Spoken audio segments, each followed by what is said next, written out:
Hello, hello, hello. Good afternoon, everyone. Jacqueline Kabay Harrison here. Just making sure we are live. You have joined us for A Queen's Roundtable Show. Let me just take a quick peek just to make sure I'm live. Yes, we are live. I know you ladies know that with this Rona and everything, sometimes it's kind of, deceiving. You may think you're live, but you're not. So thank you for joining us. My name is Jacqueline Kabay Harrison. You have joined us for A Queen's Roundtable Show, which happens every second and fourth Sunday of the month at 3 p.m. Eastern Standard Time. So without further ado, I am so excited, y'all. I have a guest here, and I am so excited that she is here with me today. I'm going to let her go ahead and introduce herself. Hi, everybody. I am Precious Williams. I am the Killerpitchmaster. And for some of y'all, I want y'all to raise your hands proudly right now. Raise your hands if you want to be a bad bitch with a power pitch. That is me. That is the type of women that I work with. Women entrepreneurs and speakers. I am a 13-time national elevator pitch champion. I have successfully appeared on Shark Tank Season 8 in 2016. I've been in Forbes magazine, CNN, Wall Street Journal, movies with some of the top speakers in the world. I'm from the inner city of St. Louis, Missouri. I'm a former attorney, an international professional speaker, and a serial entrepreneur. I love what I do. Did I ever think when I was 16 years old and I had my first speaking engagement before the mayor of the city of St. Louis, that 25 years later, I would still be rocking stages around the world? Not at all. I kind of laugh at my life story when I look back. I'm like, oh man, I remember when I was 16 and I thought 30 was old, and now I'm 41. I'm like, oh, okay, that was just yesterday. The one thing I want to leave you all with, this is just your little introduction to me, because I'm coming at y'all hard today. I'm gonna give y'all fire, energy, and intensity. And that's why big brands like Microsoft, LinkedIn, Google, eBay, InStyle Magazine, top nonprofits in the world call on me to come and speak to their sales team, to different units in their organization. That is why I speak at International Women's Day around the world, because I, like you, have been through a lot of things to get to this age. And the only reason that I was able to do it is because I am the Killerpitchmaster. I pitched my way out of the hood of St. Louis, Missouri. I pitched my way out of Spelman College in the Georgetown University Law Center. Got kicked out in 2002. Different story for a different day.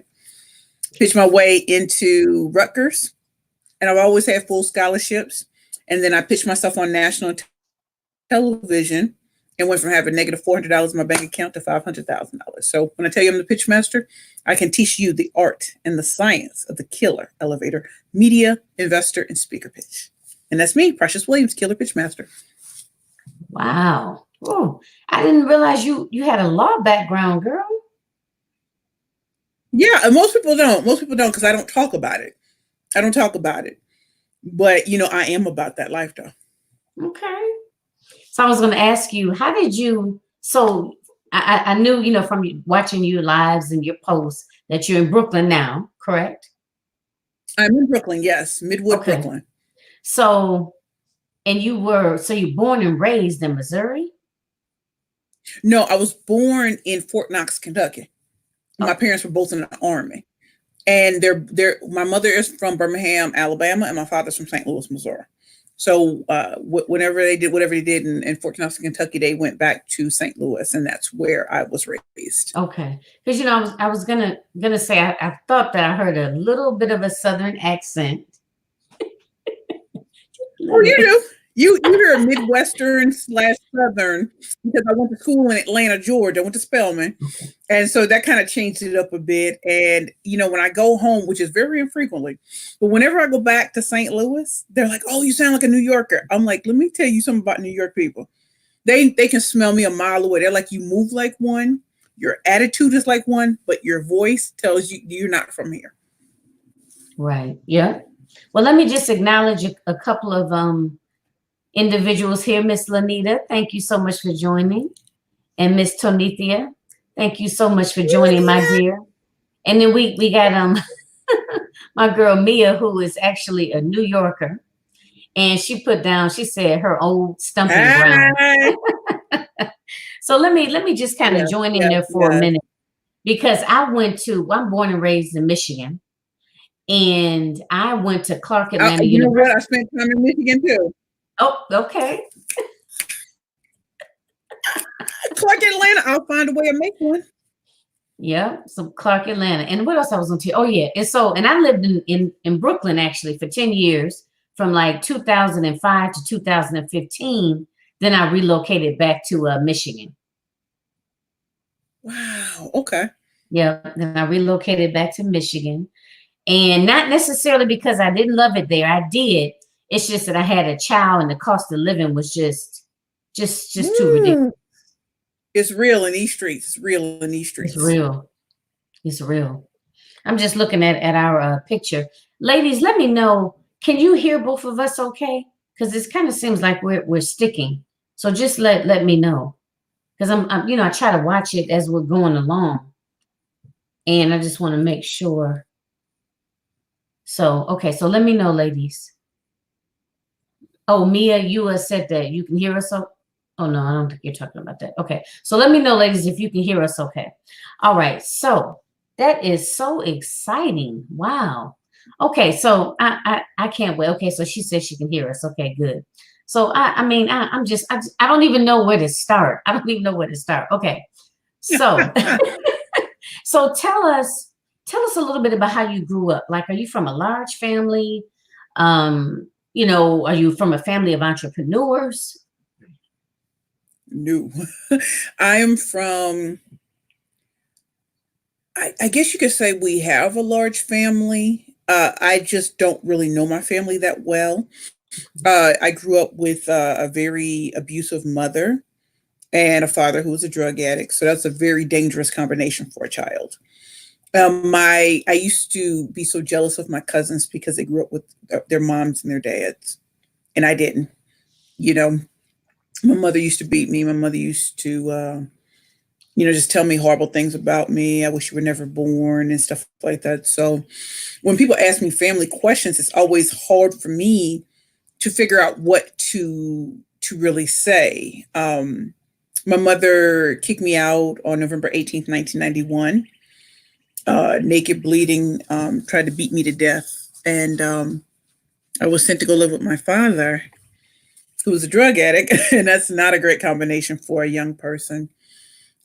So when I was 15 years old, my grandparents stepped in and they raised me from 15 to the time I went off to Spelman College. So my grandmother actually died 20 years ago this month. And my grandfather died 16 years ago next month. So I keep up with my Aunt Jackie. I have two sisters that my mother raised, and now we're becoming closer. And then I have my cousin, Lil James. If you're asking me about my other family, other than my cousin Precious, I really can't tell you what's going on in their lives. I can't tell you. So you have a cousin named Precious? I have a cousin named Precious. I have a girlfriend here in New York named Precious. Yeah, definitely. Okay. And my cousin Precious, she's a nurse in the Navy. Okay. Okay. So you went to Spelman College, and I would Mm-hmm. assume you got a law degree there or No, no, no. studied law there. No. Spelman's undergrad. Okay. I went to law school So at Georgetown and Rutgers. okay, so what was your undergrad at Spelman? Was it it was a pre-law? Oh my goodness. I was an English major, art history minor, pre-law. Okay. Okay. So growing up, you thought to yourself, I want to be a lawyer, right? So okay, so I want to find out Yeah. what was that transition like? How did you go from wanting to be a lawyer to doing what you're doing now? And I don't necessarily think a lot of it is, I don't think it's polar opposites at all. But I want to know what was that transformation like? And I guess wrapped into that, you can share with us your why. Yes. So When I was 16 years old, the principal of my high school came to me and said he wanted me to speak at an event. He didn't tell me how big the event was. He didn't tell me that. It's just like, yeah, I want you to speak at an event. And so my English teacher, Addie Jackson, wrote my speech. And I get to this event, and I'm like, my grandmother and me and my grandmother. And we didn't realize it was before the mayor of the city of St. Louis. Just blown. And I killed the game, but I was 16. At 16, what can't you do, right? At 16, this ain't nothing. And my grandmother used to tell me, "You're so good at speaking. You're so good. Oprah's gonna know your name. You're the bomb." Da da da. I'm thinking, that's what she's supposed to say, right? Mm-hmm. And so when I went off to college, I grew up watching Perry Mason, the black and white version, the colored version of Matlock, L.A. Law. And Law and Order. How you give a closing argument in like 4 minutes? Like I just couldn't. And don't let me get into Johnny Cochran. If the glove doesn't fit, you must acquit. What? I was like, I was trying to figure out what I was gonna say. I was like, I want to know what mine. And then my homie said to me, "Precious, you gotta have the case first before you can come up with that." I was like, "Oh yeah, right." But I just felt like I'm very theatrical, and I love all eyes on me because I'm about to kill it. And so when I was at Spelman, I still spoke. And then when I went off to law school, at Georgetown, that first year had me thinking, I don't think this is going to work. And then I got kicked out, so then that's a different story. When I went to Rutgers, I still hated law school. I was like, oh, okay, now I get it now. Okay. And it wasn't until my last semester when I started having real cases that the real pressure showed up. And so when I was in Urban, I was the top student attorney, the top one. I used to go to court and kill it. I had low-level drug cases. So when I tell you we went in, I treated it as Law and Order. I treated it like that. So anyway, finished law school, passed the bar on my first try. Became a litigator. I was a medical malpractice, products liability, toxic tort lawyer. It sounds as boring as it did coming out of my mouth. That's as boring as it was. And I was just like, this ain't for me. I worked at Sullivan and Cromwell. I worked for a judge in the Southern District, which is very prestigious. To people who aren't here, maybe not know how prestigious the Southern District is, very prestigious. Sullivan and Cromwell, one of the top firms in the world. I worked for the ACLU National Legal Department. Enough said. And so I had great positions. I just did not want them, and so in 2011, after quitting all types of jobs, all types of positions, I met this man who totally changed my life. He's a very famous actor. And I was 327 pounds. And he liked me. And I couldn't believe it. I was like, how does that happen? I was like, how does that happen? Mm-hmm. Okay, I got to know who this actor was. I am not. You can't tell us. Okay. Some people are just like, by deduction, they're like, there's only so many of them. They got to the top. There's only so many of them.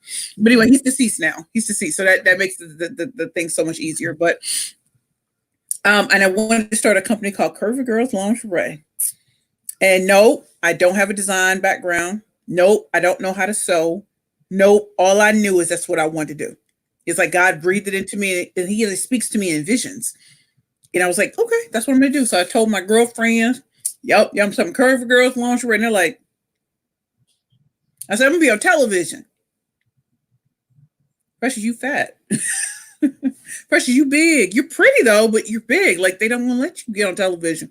But that's how God said it was going to happen. So when I got my chance to be on television, which was just a strange story in and of itself, I took every lesson I learned in law school, every lesson I learned in college, every lesson I learned from every street lesson I ever learned, that when the time comes, you show up.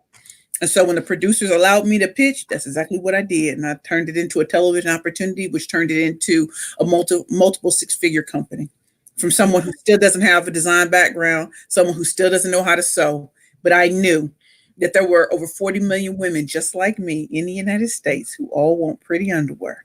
And it's just too bad the most mainstream lingerie companies don't make any products for women my size. So that's why I created Curvy Girls Lingerie, the ultimate shopping experience for full-figured divas and plus-size fashionistas.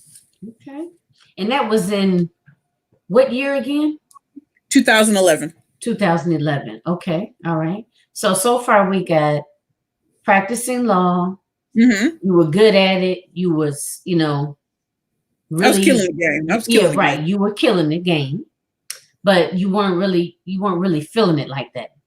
No, You I start. didn't want to. I just couldn't imagine I couldn't imagine the next 40 years of my life being in court. I just could not. I said, that's boring. To other people, it might sound great, but to me, I was like, I don't want to do this. I want to do something that excites me and challenges me. If I'm doing like landlord tenant cases until I'm blue in the face, I get bored. I need a challenge. And some people aren't like me, but I was born to be like, listen, I'm ready to do something. Let's do it. So then you started the lingerie company. Mm-hmm. So what happened from then up to now? So I started a lingerie company in 2011. It went until 2016. I did a lot of television and stuff like that just because I won a lot of business elevator pitch competitions, which led to other opportunities. Like I never thought I'd be in a movie with Sir Richard Branson and his business coach, Jack Canfield, Chicken Soup for the. I never thought those things would happen, but that's where pitching took me. Right. And so in 2016, when the actor died, like I just kind of, it was a gradual process, but I just kind of lost my mind. Mm-hmm. And I became a severe alcoholic, and I lost everything. My business partner and I fell out. I wish her nothing but the best that life has to offer today. But at the time, I didn't care because I was truly hurting. And no matter how much I drank, it never stopped the pain. Never. It dulled it, but it didn't stop. And so I lost everything. And I attempted to take my life in early 2017 on my 38th birthday. And that should have been where the story ended. That should have been where the story ended, according to me. But God, and this is Easter Sunday, said, no, little chickadee. No, get your butt up. It ain't over. Your purpose has just begun. And so before, it was all about accolades, achievements, and stuff like that. When I had nothing, I didn't know how to be. I was like, oh my God, I have no money, no clothes, no place to stay, no friends. I don't talk to my family. I got nothing. Those same people that you thought were rocking with me before didn't rock with me anymore. So I went to a life transformation program at the Bowery Mission Women's Center here in New York City. For a year and a half. I was quiet. No social media, nothing. Yeah, I know that place. Okay. Mm-hmm. Mm-hmm. So I live beautifully, but it's not a place for you to just jump back into life. You have to, it's a life transformation program, a Christ-centered life transformation program. And that's where I met God. And that's where he met me for real. And he totally changed my outlook on things. So I'm not blown by people who've done it big. I'm like, I've done that. Now it's about helping others achieve their greatest dreams. And it's an internal thing. It's not external. Listen, you can have all the money in the world and blow it just like I did. Blow it. Now I'm determined to help women, entrepreneurs, and speakers do it the right way. If you don't know how to pitch yourself, if you don't know how to speak, if you don't know how to use confidence to really propel you forward, if you don't know how to get certain doors to open, that's why I call myself the female MacGyver of business. You give me 2 toothpicks, there's no door I can't go through. No door. Okay. No door. Okay. So that's what happened. And so when I came out of the program, September 1st, 2018, had a great job as a senior sales consultant at a luxury diamond company. Quit that. And I said, I want to be precious again. That's what God put me on this earth to do. And it's not to teach sales at a luxury diamond company. It is to work with big companies and corporations, to work with individual clients and really showcase the depth and the breadth of my talent that he's given me. And that's what happened. And that's why Perfect Pitches by Precious came back with a vengeance. And that's why I'm proud to be associated with the brands and the people and everyone that I get to work with. So when did you actually start So the name of your company is Perfect Pictures Perfect Pitches by Precious. by Precious. Okay, now when did you technically start that company? 2013. 2013. Okay. So Mhm. and then you say you came back with a vengeance in 2018. 18. Mhm. Okay. Okay, so all right, so take it up to who specifically do you work with and how exactly, because I want you to get into it a little bit, because and even I think I have an understanding, but there may be some people out there that don't. And then also It's to going to be a add, convoluted story, and it's really not. It's 41 years in yeah, put into 5 minutes, put in the right? 5 minutes. It's put into But five like minutes. I Mhm. want you to tell us who specifically do you serve and how exactly do you help these women, or men, women and men. I don't even know Okay. if you. So as a hashtag killer pitch master, Mhm. I teach, I coach, and I train my clients how to secure paid speaking engagements, virtual or physical. I teach how to pitch yourself to I teach entrepreneurs and speakers how to pitch themselves to media for your books, your products, your services, your brands, and your business. How do you get media attention if you don't have a big budget? Everybody tells you get a PR firm. I'm telling you, I've never paid a dime for PR in my life. And yet I've been in a lot of top publications and a lot of top shows around the world. I teach you how to get investor dollars because that's what I did. And that's how I got off the ground with no sewing background and no design background. And then how to pitch yourself to your ideal prospects so that they buy right now. Cha-ching. So I work with big brands and I teach their sales teams. I am a coach at elevator pitch competitions around the world. In fact, before Corona came, I had the Real Housewives of Atlanta and Love and Hip Hop Atlanta. Those producers reached out to me to host a pitch competition in New York with those people. I was like, wow, I really arrived. And then I work with individual entrepreneurs and speakers to really help them, get over the clutter that they see in the world. Everybody wants to teach and train on things that they really absolutely had no idea about. And I'm here to tell you, I can smell it a mile away. I've been doing this 25 years, right? I've been doing this 25 years. And so in order to cut through the clutter, you have to gain clarity on who you are and what you truly bring to the table. Anybody can sell you something on, just put a little bit of what you know into a program and sell it. Listen, you want to have the type of reputation that you are in your zone of genius. My zone of genius is pitching because I am a 13-time champion, which means I've gone up against elite institutions. I've gone up against Harvard, Yale, Stanford, and Columbia graduates. I've gone up against cool tech companies. I've gone up against international companies. And all I had was a lingerie company for big girls. And I won hands down over $150,000 in less than 2 years, in addition to the $500,000, right? I am a hashtag booked and busy speaker, and I teach my clients how to become booked and busy. But that doesn't just happen overnight. It's a training process that I put you through, from having everything to your speaker one to having the permission to position yourself as the authority in your zone of genius.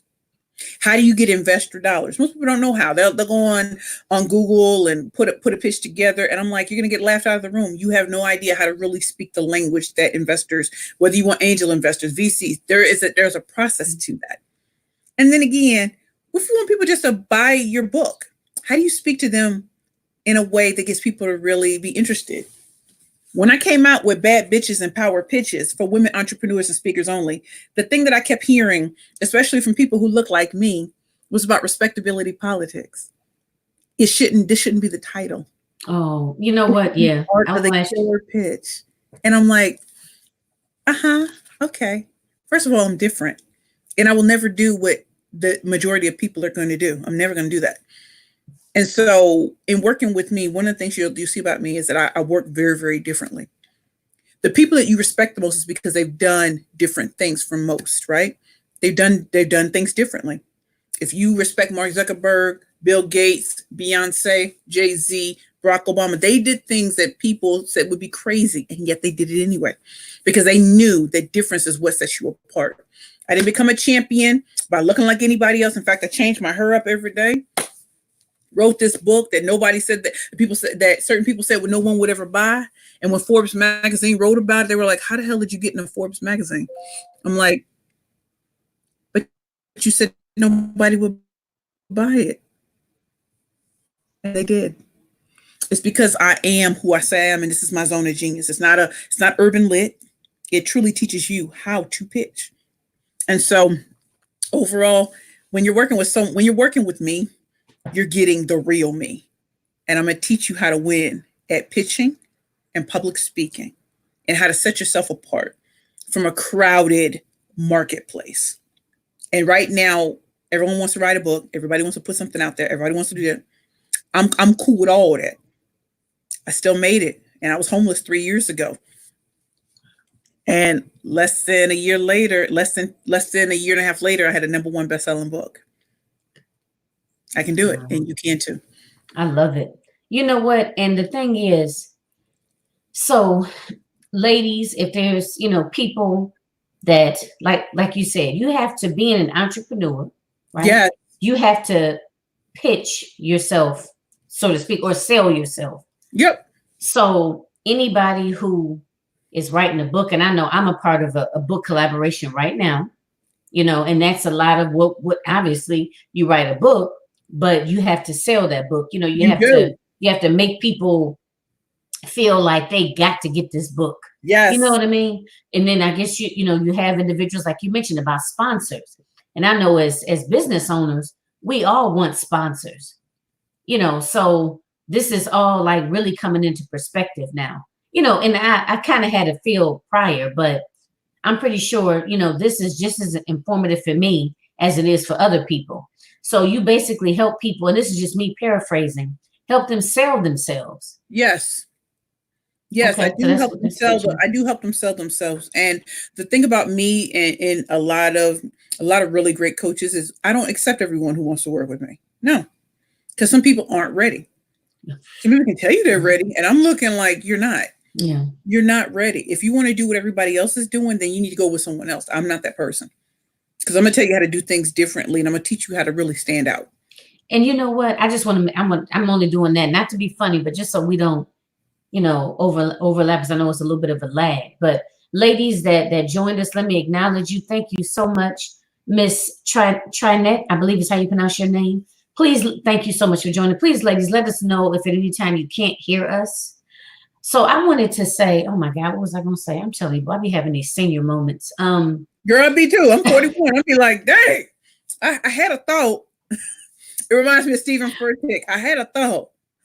Right. Yeah, but what was it? And I don't want to interrupt, because everything just be, flowing. And I know, ladies, and if you have questions, just I'm looking right at them. I got all the comments pulled up. So please put them in there, and I will. I didn't know how to. I don't see anything, so that's why. Listen, honey, I just learned like 2 weeks ago. So, but I'm on it now. I'm on it, y'all. Okay, I'm ready. Okay. Ready for y'all. Okay. Okay. So the last thing was everybody's not ready. Okay. Nope, everybody's not ready.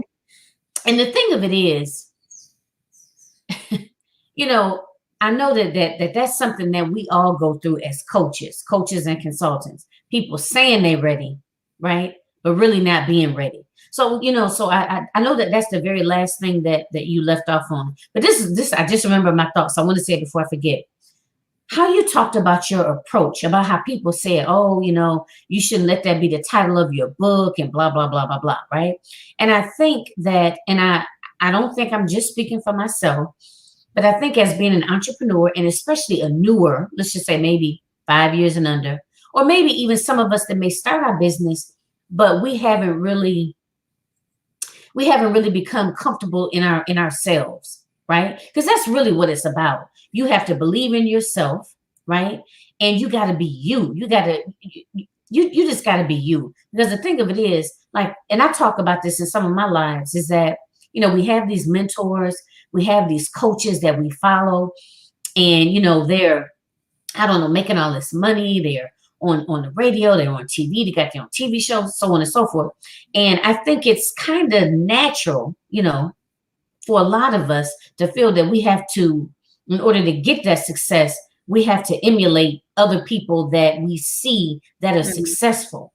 Right. So I think some of us may even struggle with, who am I? And I mean, I know that that's kind of a blanket statement, but so, let me be more specific. Not necessarily who am I, but what approach is the best for me.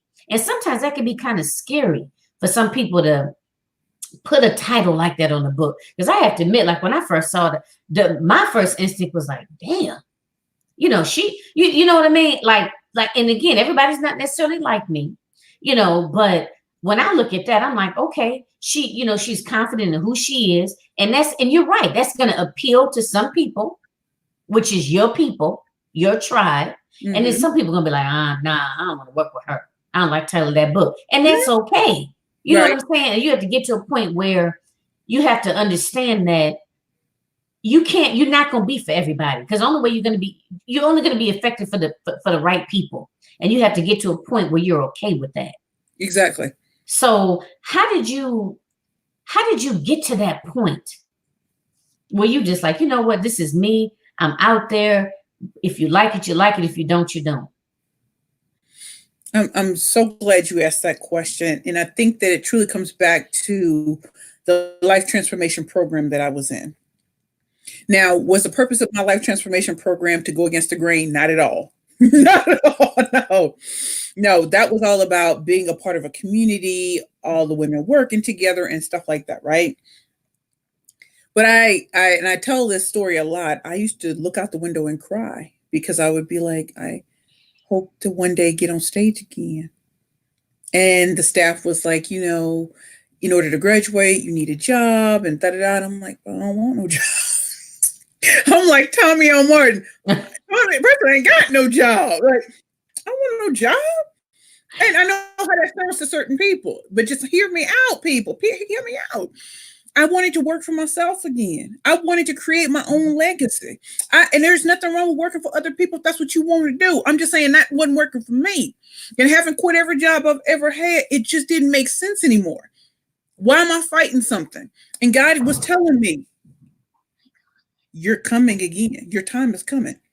And because he told me my time was coming, when I walked out of that program and I walked into this beautiful blue home that my pastor owns in Brooklyn, I remember the day just deciding I'm quitting this job. I don't care that it pays well.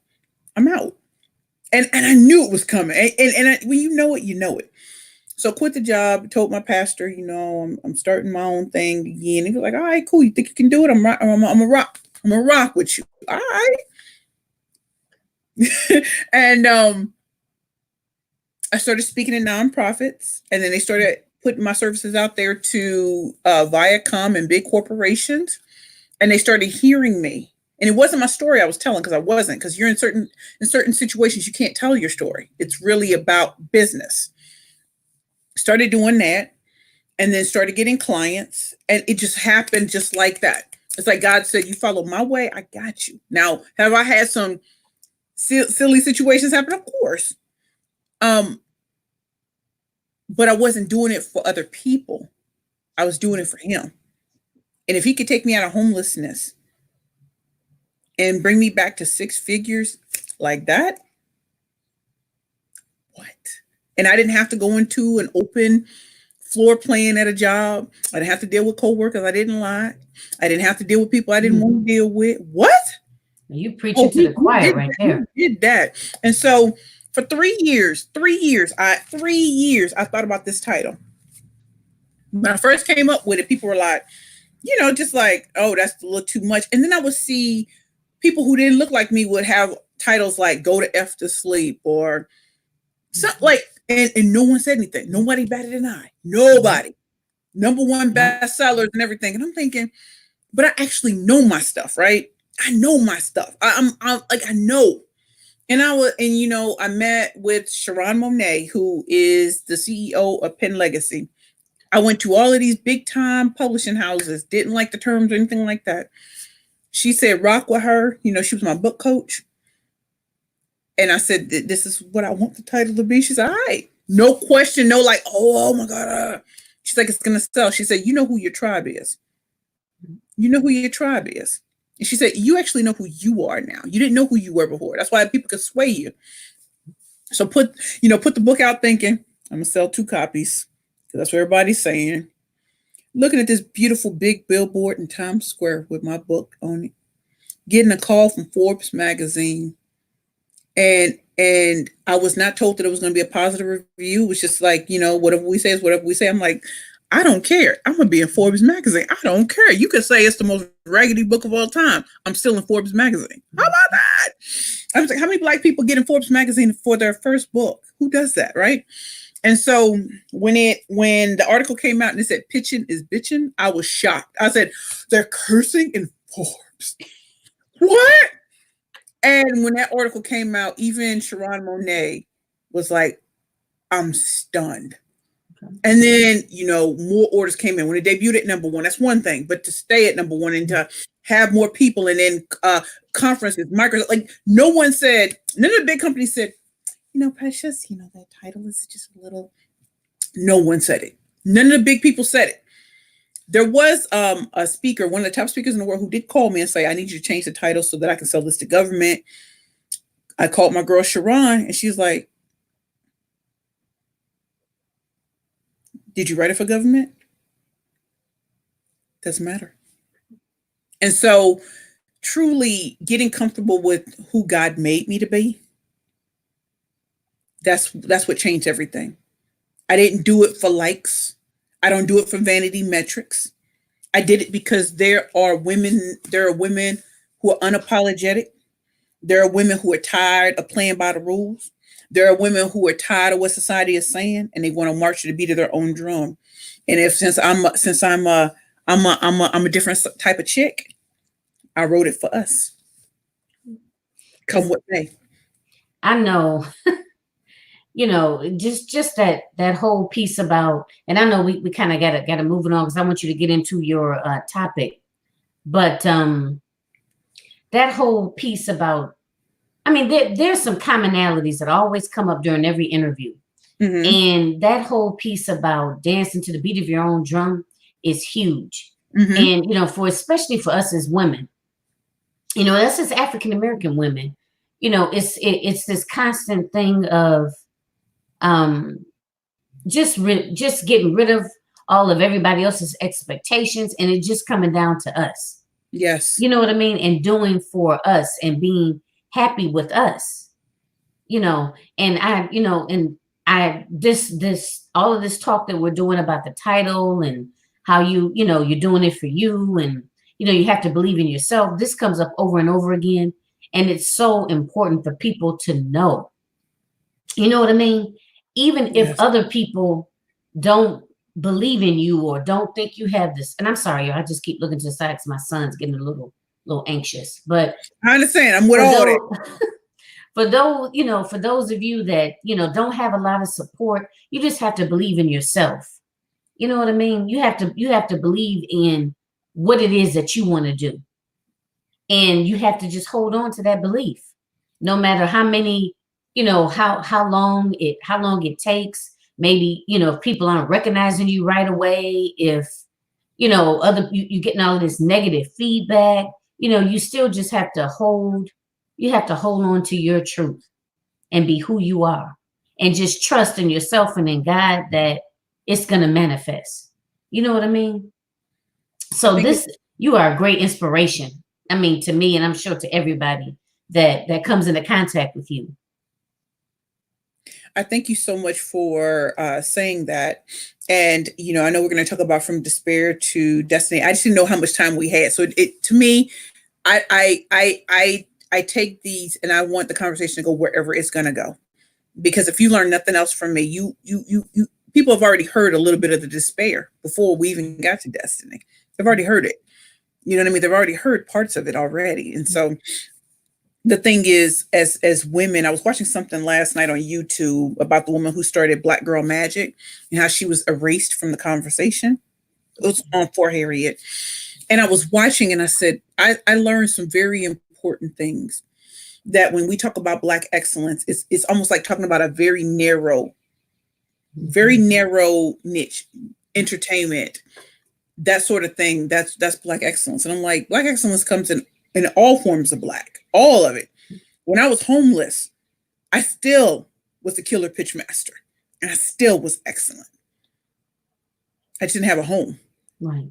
And so I'm Black Girl Magic, you're Black Girl Magic, all of us are Black Girl Magic because we have something that the Creator has put in us. And if we need to really follow our purpose, if you sit around and listen to respectability politics all day long, I just have to do, I have to do what he told me I have to do. I will not, I can't be anything else, and I won't. And so do I curse? Yes, I do. Not all the time. But there's a reason why I named it this, and there's a reason why I am the way I am. There's a reason why I change my hair up. There's a reason why I look different every time you see me, because I embrace difference. I am not homogenous. I am not the same. I am not about everybody being, I'm not. I'm not. And I'm okay with the controversy that comes along with that. I'm okay with that. Though what you may. Listen, my mama hit me with her best shot. I'm still here. My dad hit me with his best shot. I'm still here. I tried to take my own life. I'm still here, which means my purpose is not over, and neither is yours. That's right. That's right. Yes, ma'am. So let me ask you this. And I was thinking the same thing too, that you kind of, touched on bits and pieces about your topic. So let me ask you a couple of things. Ask me. How do you practice good self-care? Oh my goodness. I'm still learning. I'm still learning. One of the things I do to practice great self-care, which probably won't sound like self-care to anybody else, but I love talking to my girlfriends. I like talking to my guy friends. I like having real conversation, not politically correct, none of that. I just want to have real conversations. I have a great support network that I never had before that would have kept me out of crazy situations. I have great people in my life. I practice self-care by showing up for my friends and my loved ones. I practice self-care by making sure I take a shower every day. I could probably put grease in my hair because that's really what it needs right now. I need to practice that kind of great self-care. And I also practice great self-care. I don't drink. I don't drug. Water tastes really good to me. A Sprite on a good day tastes good to me. And just really, really being there. And I also honor who I am. Meaning, I love me. And like a guy asked me yesterday, 2 days ago, to be his girlfriend. I'm good. Had I been Precious maybe a year or two ago, I'd have been like, oh yeah, the dude want to date me. Forget that. Forget homie. Forget him. Dude, you ain't coming to the table with nothing. You just like my shine. What did Beyonce say? You like my swagoo. Oh no, I'm good. I'm good. You ain't bringing nothing to the table. You ain't bringing nothing to the table. I got men who want me. Do you know how weird that sounds for me to say? I got men who want me. We're dealing with a mom who always said that no man will want me. Listen, I've got pros in different area codes. What? You weren't expecting that, were you? You were not expecting that, were you? You're like, not Precious. Oh my God. I can't believe Precious. Yes, I did. Oh God, you are a mess. Yes, You I just say did. bros Yes, in different area codes. Listen. Listen. I ain't saying I'm doing anything with them. I'm just saying I got them. I got men who want me. Trust and believe it. I got options.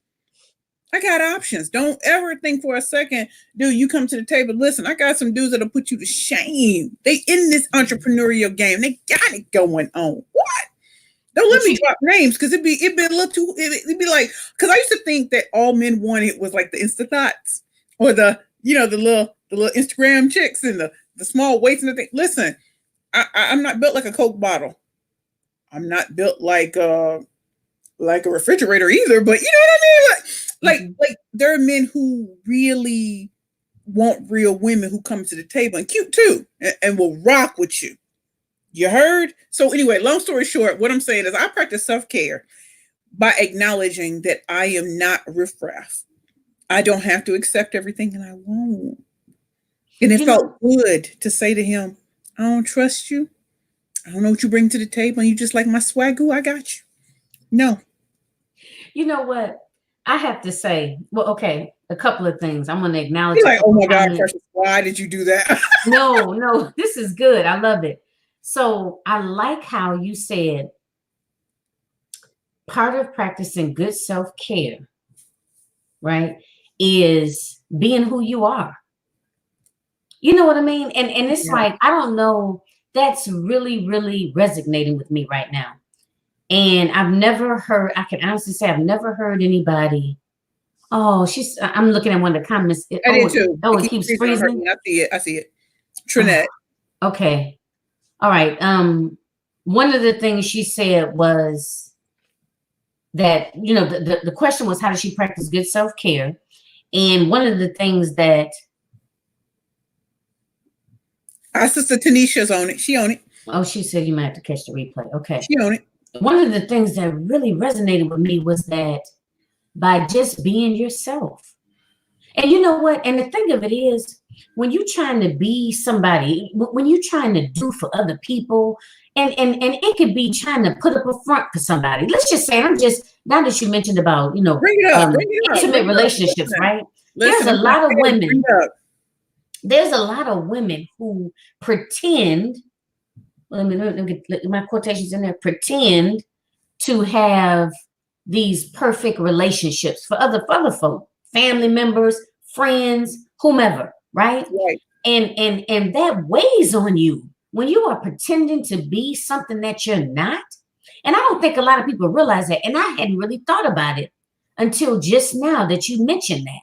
Because I've always been the type of person that I've always been a little different. Right. You know what I mean? In terms of, I've always walked to the beat of my own drum. Right. And I've even noticed other women over the years have a problem with me because of that. Because they feel like they can't do that and be successful. And the thing of it is, all of this, and y'all, I'm telling you, this didn't necessarily click for me back then. This is just only here recently that's even coming to my mind, that some people have an issue with you because they want to do that, but they feel that they can't, right? So you saying that makes me think about that. I'm like, wow, because you're right. That's extra unnecessary mental strain and stress, which can cause physical ailments, depression, anxiety, psychological ailments. Sorry, when you are pretending to be something that you're not. So, as part of practicing good self-care, be true to yourself. And again, I practiced that, but I had never. You're the first person I've ever heard phrase it in that way. That is amazing. I hope y'all heard that. And then I just want to acknowledge it. Tell them to share the broadcast, because I think that this is an illuminating conversation. When you think of the Queen's Roundtable, I could talk to you and I could, give you step by step my whole process, or we can have a real conversation about some of the things that women are really, really struggling with at the same time. So I can give you this from despair. I mean, hell, I came from the inner city of St. Louis, Missouri, and almost got murdered by my own mom. Yes, I've been homeless multiple times. Yes, I've gone through hell and back, and yet I'm still here. I live in Brooklyn, New York, in the middle of COVID-19 coronavirus, and I still got clients. I still got trainings to do. I still have virtual trainings, video trainings. I still work with some of the best people in the world. The game ain't stopped. In fact, it's just changed. And so it's just changed. So I know I'm blessed. I know I don't physically work with my hands, right? So I'm not a massage or a masseuse or anything like that. So just because I speak on stage, all I do is take it into Zoom. It's totally different, right? But I'm still do what I do. I still get to do what I do, and I'm blessed because of that. I would never say that everybody can put everything they do online, because it's just not. Maybe it requires changing and pivoting and stuff like that. I'm with all that. But if you really want to get into self-care, one of the things I want my sisters, women of color, women, period, to know is that when you drop that freaking mask and you just show people who you really are, you'll be amazed. Yeah, I got some haters. In fact, I love it, because if I don't have haters, then I guess I ain't really doing much with my life, because haters only hate on those who doing it. And trust me, back in the day, I probably hated on women. I used to hate on Beyonce. Yeah, I wish I would hate on Beyonce today. I couldn't. I can't hate on. You know what I love about Beyonce? I don't want the glitz and glam Beyonce. I want that behind the scenes where she's sweating. She just gave birth to 2 kids and she got to put a show together. That's the Beyonce I love. I want to see someone who's like, listen, if y'all ain't paying, I ain't paying. If I can't pay, y'all can't pay. We going in. We're going to give them a show.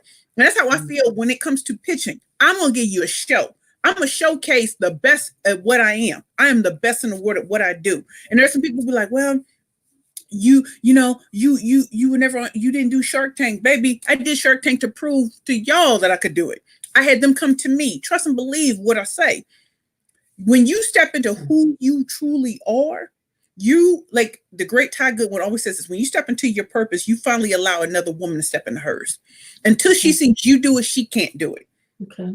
You know what I'm saying? And so I love being Precious Williams, as toe up from the flow up as I can look sometimes in the Corona COVID-19 until I got to get on camera, be looking toe up from the flow up and then show up ready.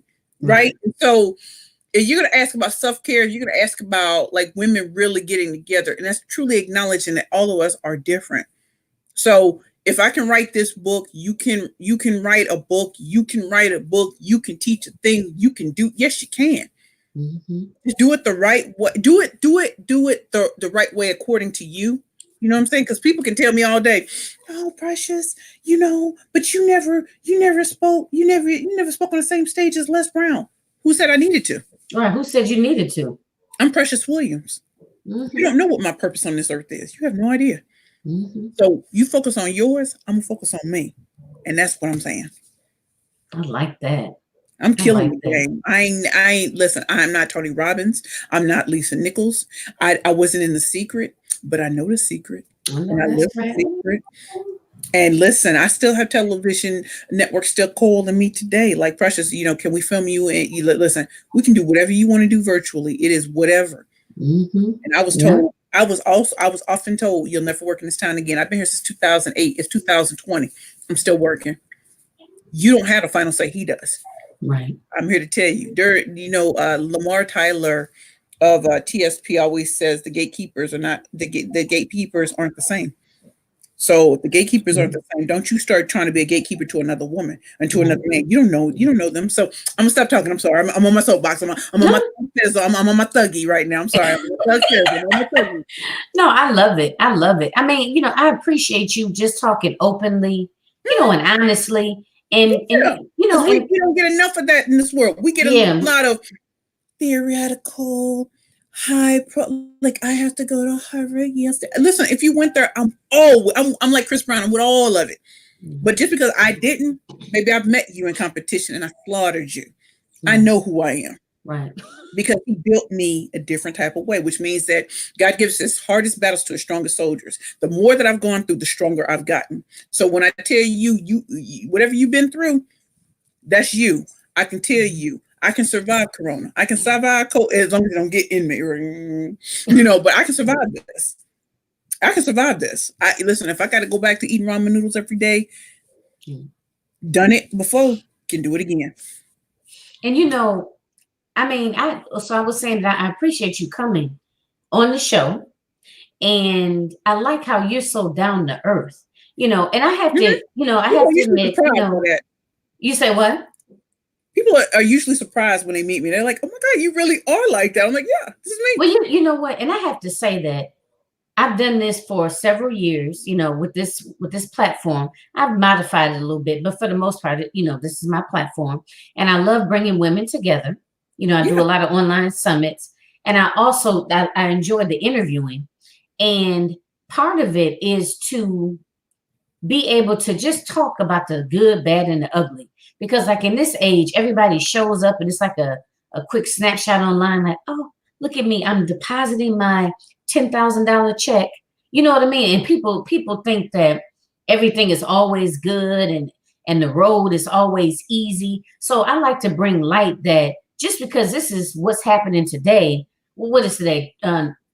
April the 12th, 2020. Last year, you could have just been getting out of a divorce. Maybe your house was being foreclosed on.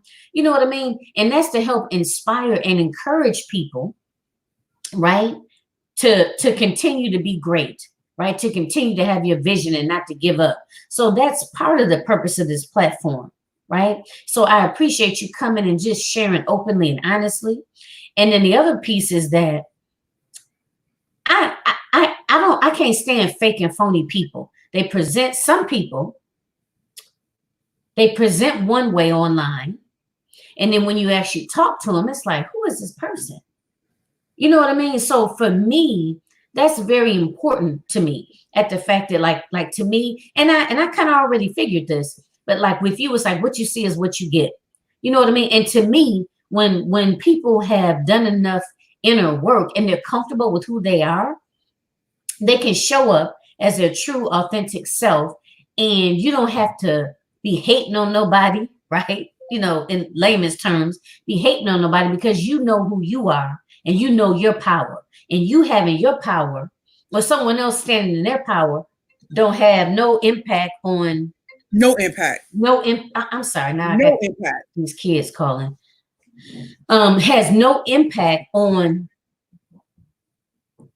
yes, just a minute, has no impact on you. It doesn't dim your Mhm. light, in other words, just because they can At shine as all. bright as they want to, and it does not have an impact. It does not dim your light. Yep, And I doesn't diminish mine at all. and I see that radiating through you, and I love it. I absolutely love it. And then also, I just wanted to comment, Miss To- I'm sorry, sis. I forgot how to pronounce your name, but she commented. Miss Langley Tanisha? commented and said, how do you pronounce it?" I just called her Tanisha. Okay, and you might be right. Sometimes I be overcomplicating things, but I do apologize. But her comment, I am speaking that success into my life. Thank you for confirming, Precious. I intend to be an opportunist and kill the game. I know that's right.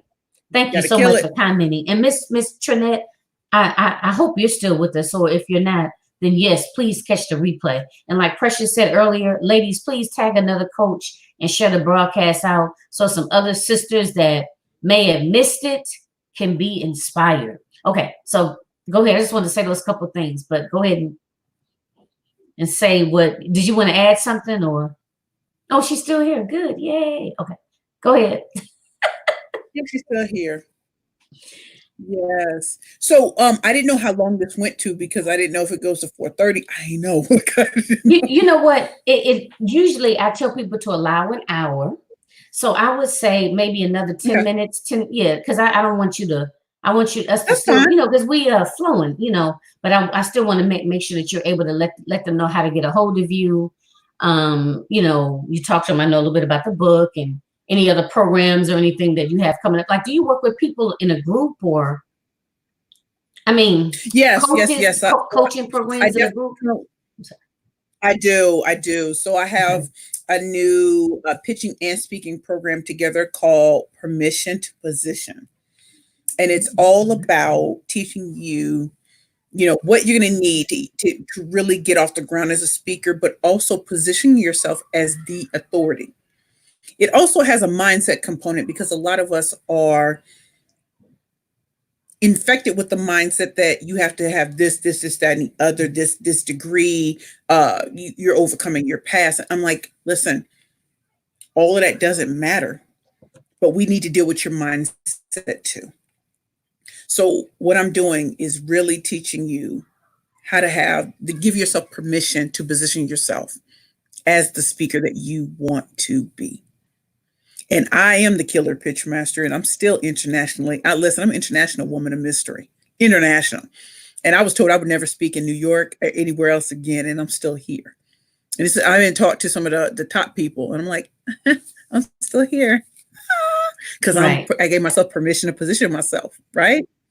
So I have that as a coaching. I have that as a group coaching program.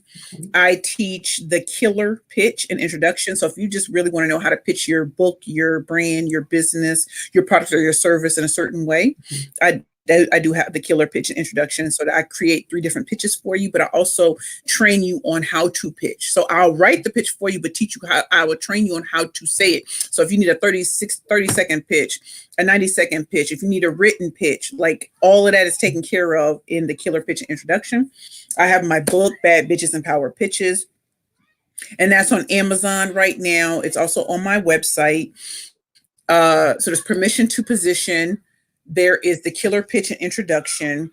I do one-on-one coaching. I do group coaching. So if you just wanted like securing your speaking bag in 2020, I have that too. That's a low cost course. And my website is actually changing over in the next 2 weeks. So you're actually going to have video training coming actually from my actual website. So that's coming too. So I have my book, I have my individual coaching, I have my group coaching.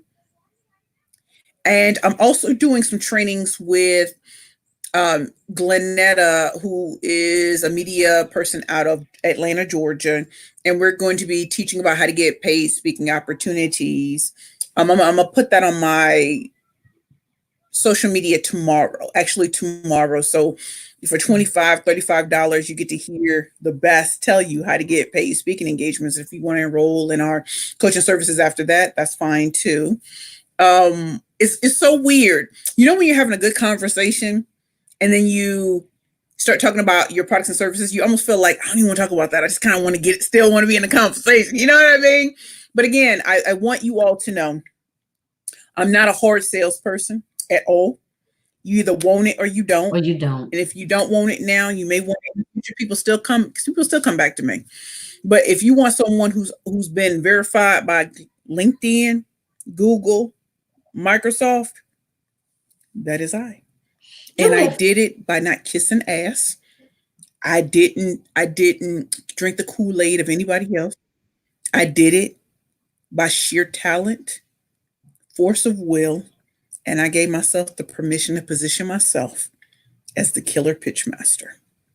So if you're looking for taglines, how to name something, I'm really, really good at that. So that's why I don't call myself a motivational speaker. I find that them to be a dime a dozen. And so, yeah.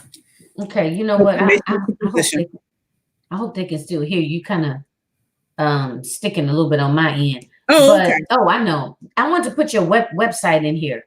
Okay, so it's www.perfect, PERFECT, pitches, PITCHES, by BY, precious, PRECIOUS.com. Yeah. Okay, wait. I got it. Okay, I'm putting it in there now. Okay, so I got perfect pitches, PITCH by precious. Oh, by precious. Okay. I'm just gonna put it in here so that way. Precious. Oh, precious is PEC. No, PRE. I'm precious. I'm sorry, PRECIOUS. Right. Okay. At precious.com. Okay, got it. Okay, so I want to make sure we get that in there. Okay. And okay, so I got our website in there. Okay, ladies. I'm just double checking it here. So if you want to get on you and also to get on my calendar too, you can go to my website to get on my calendar so we can have a conversation about what would be best for you. I also teach, in addition to permission to position, I also teach how to 10x your speaking how to 10x your webinar sales. So like a lot of us don't know how to monetize from webinars and virtual trainings. I can teach you how to do that too. That's nothing. You know what? I need your services, and I need to recommend you to the lady that's spearheading our book project. Mm-hmm. It's I Am a Black Woman Next Level. So I need to. Love that. I'm a Black woman next. Yes, honey. So we definitely need you, and then I need you personally, so I can, get better at selling my services. Because I have to admit, for me, I need some work in that area. I'm a social worker, therapist. So I'm used to talking to people and, establishing rapport and things of that nature. But when it comes to, like you say, pitching, I need a little help in that area. Which I'm pretty sure a lot of us do. I truly appreciate this conversation because I don't honestly come on podcasts or anything like that with the intent to always sell. I really don't. I literally want to have great conversations because if people feel you, they'll rock with you. And if they can't afford you at this point, they'll be like, listen, what else you got? You got a book? I'll buy it. Like that just happens. Mm-hmm. That just happens. I'm very calculating and strategic about things, and I don't accept everyone who wants me on a podcast. I do not, because I'm like, listen, I don't know what you come to the table with. I don't know what you want from me. Like, no, I got to feel you, right? But, being the Killer Pitchmaster, and showcasing why they call me that is important. If I just came on here and just said I'm a coach, y'all be like, y'all would tune out because y'all be like, oh, everybody's a coach. And that's really how people are. And so I just really want you all to know that it is possible to stand out even now. There is no other killer pitchmaster. I promise you that. You can look all over. There is no other killer pitchmaster other than Precious. I slay all competition. Slay. Done. Finito. It's done. Stick a fork in it. It's done. I'm done with you. You know what I'm saying? And so, if you need my services, please reach out, www.perfectpitchesbyprecious.com. And you can schedule an appointment with me. We have permission to position, the killer pitch and introduction, secure your speaking bag in 2020. Like, there are just so many ways that I can truly help you. I am not a jack of all trades and a master of none. I only deal with communication. I don't design. I don't do none of that other stuff. I do know communication. That's my skill set and my zone of genius. Okay.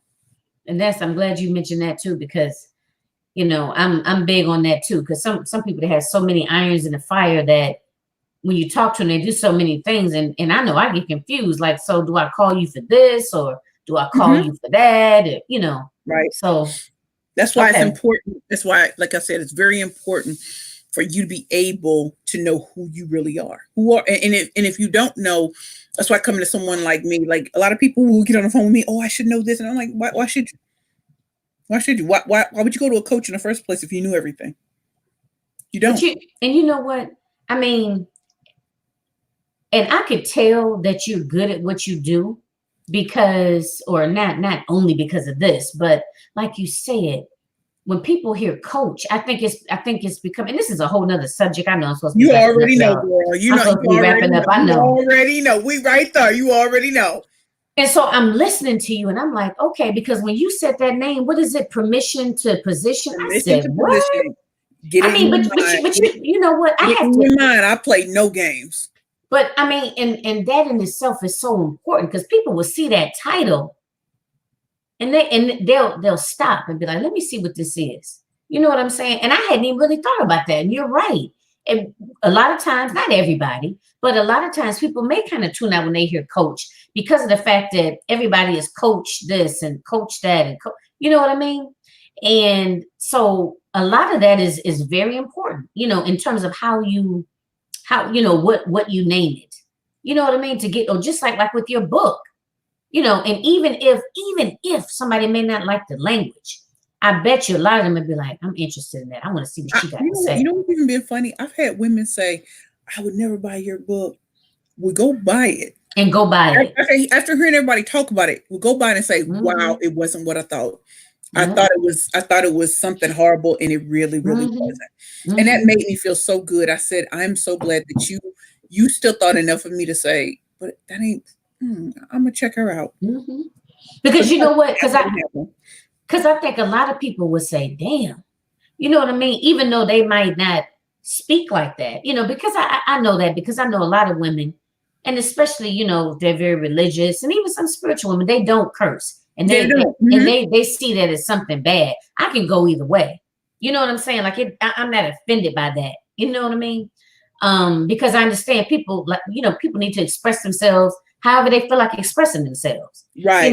But I know a lot of people would either they like, dang, you know what? Obviously she's, she operates, she dances to the beat of her own drum. That's what I want to say. To the beat of my own drum. Right. And she must be confident enough to know that people are going to buy this, so that this is of such a value that people are going to be interested in it. You know what I mean? Like yep. I don't know exactly how to express it right now. And I probably think of it as soon as we end, but that in itself would probably get people interested. Like, yeah, you definitely do. You definitely do. And like I said, don't be afraid to put yourself out there. Because you don't have haters anyway. Because I feel like give them a show. And you know what? And I have to admit, I'm struggling a little bit with that. Well, but you know that's a whole nother conversation. Yeah, we can have a conversation about that on offline. It ain't right. We'll talk about that offline. We'll talk about that offline. Ain't nothing to me. But this Lanita, I better see an email from you.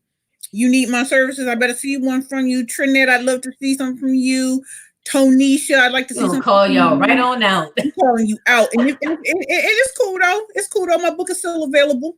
Book is still available. It ain't no thing. But How much I was the want to book? see y'all. And please share this.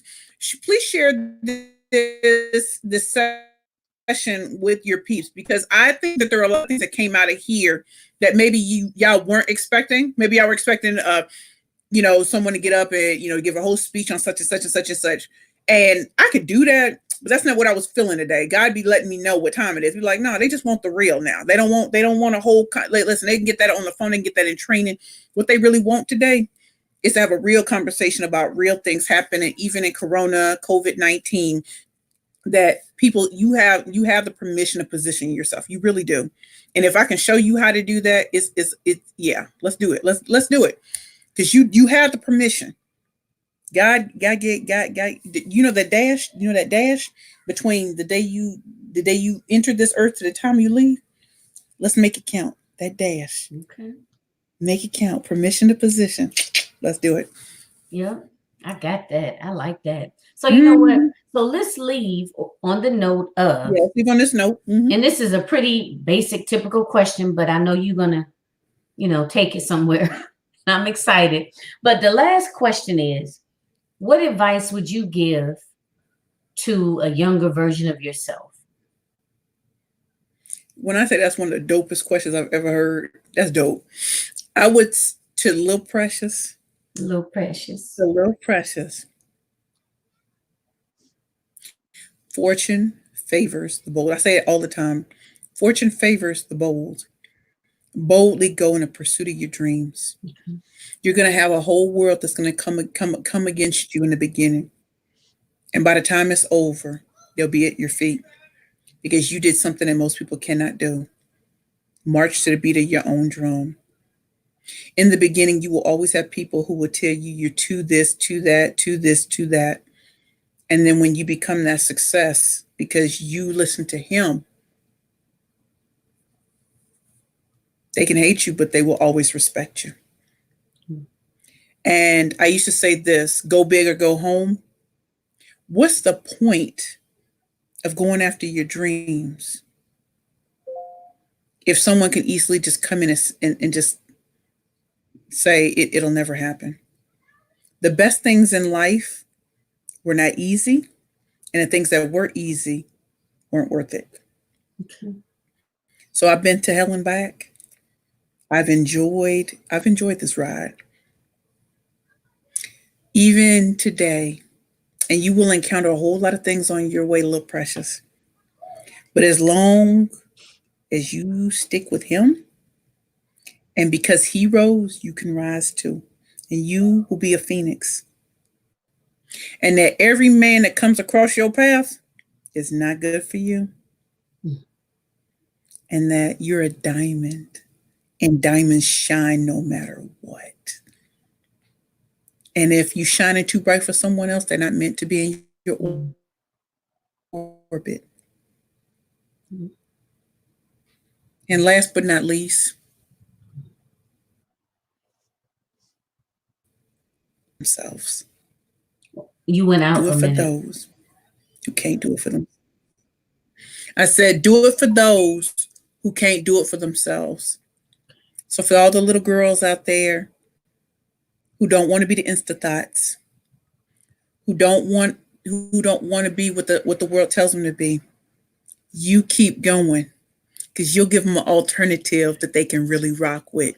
Be unapologetic. Be an unapologetic woman. Be unapologetic. March to the beat of your own drum and kick ass all the way. Kick ass. I love it. Thank you, thank you, thank you. This has been so much fun and so informative.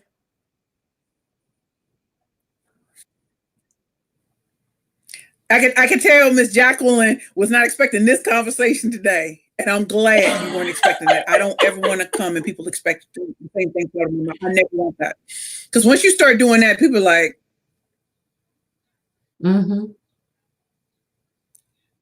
yeah. Yeah. I wanted to give you something. If I come to the Queen's Round Table, I got to come and bring it. I can't can't come over here and be like, I said this last week and I said this the day before and I said that. No, come on now. Come correct.